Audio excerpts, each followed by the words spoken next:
sekali bisa kembali menyapa Bapak Ibu Saudara melalui program inspirasi dan motivation. Saya percaya ini adalah waktunya Tuhan bagi kita semua. Dan hari ini kita akan belajar bersama-sama tentang firman Tuhan yang bertemakan kobarkan api penginjilan. Nah, saya baca ayatnya buat kita semua di dalam Matius pasal 24 ayat yang ke-14. Dan Injil kerajaan ini akan diberitakan di seluruh dunia menjadi kesaksian bagi semua bangsa. Sesudah itu barulah tiba kesudahannya. Firman Tuhan katakan Injil ini akan diberitakan ke seluruh dunia. Dan untuk sampai di titik itu, maka yang pertama adalah dibutuhkan suatu semangat, kekuatan, dan keberanian.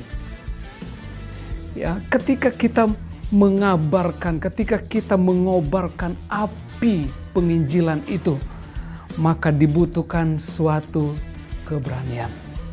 Murid-murid di dalam Kisah Para Rasul pasal yang keempat, ketika mereka menghadapi ancaman, ketika mereka mengalami ancaman, mereka diancam untuk tidak lagi memberitakan Injil, untuk tidak lagi memberitakan firman.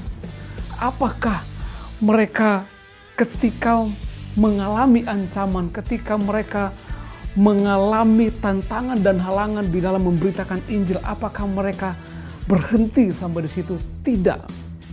Justru mereka meminta kepada Tuhan, mereka mengadu kepada Tuhan, mereka berkata, kami diancam Tuhan, kami menghadapi tantangan, dan mereka berkata, berikan kepada kami keberanian untuk memberitakan Injil.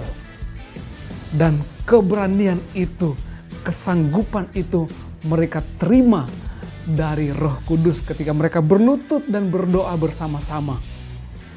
Ketika kita mengobarkan api Injil, maka yang pertama dibutuhkan satu keberanian, dibutuhkan satu kekuatan yang dikerjakan oleh Roh Kudus di dalam kehidupan kita. Yang kedua, ketika kita mengobarkan api penginjilan, maka di sana dibutuhkan suatu kesadaran bahwa ini adalah tugas dan tanggung jawab kita. Ketika kita terlibat, ketika kita melakukan tugas dan tanggung jawab kita, maka sesungguhnya kita sedang terlibat di dalam karya ilahi. Pelayanan penginjilan adalah program ilahi, dan program ilahi itu diberikan kepada manusia, diberikan kepada murid-murid, dan diberikan kepada saudara dan saya.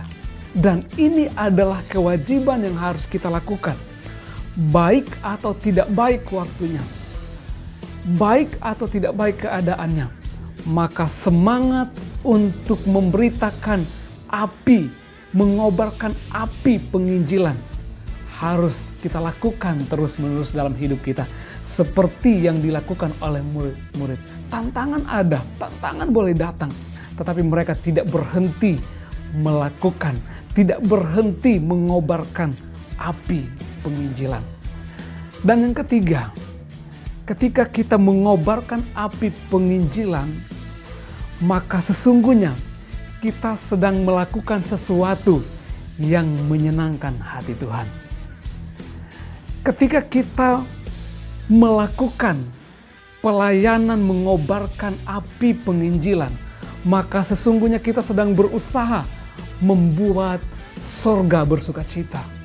Karena ketika kita memberitakan Injil, Injil diberitakan, ada jiwa yang bertobat, maka sorga bersukacita. Sebagai kesimpulan firman Tuhan, mari terus dengan semangat yang dikerjakan oleh Roh Kudus, dengan kekuatan keberanian yang dikerjakan oleh Roh Kudus dalam diri kita, kita kobarkan api penginjilan. Sehingga semakin banyak jiwa yang dimenangkan, semakin banyak jiwa yang bertobat. Ketika banyak jiwa yang bertobat, maka sorga bersukacita, seisi sorga bersukacita, dan nama Tuhan dipermuliakan. Tetap semangat, kobarkan api penginjilan.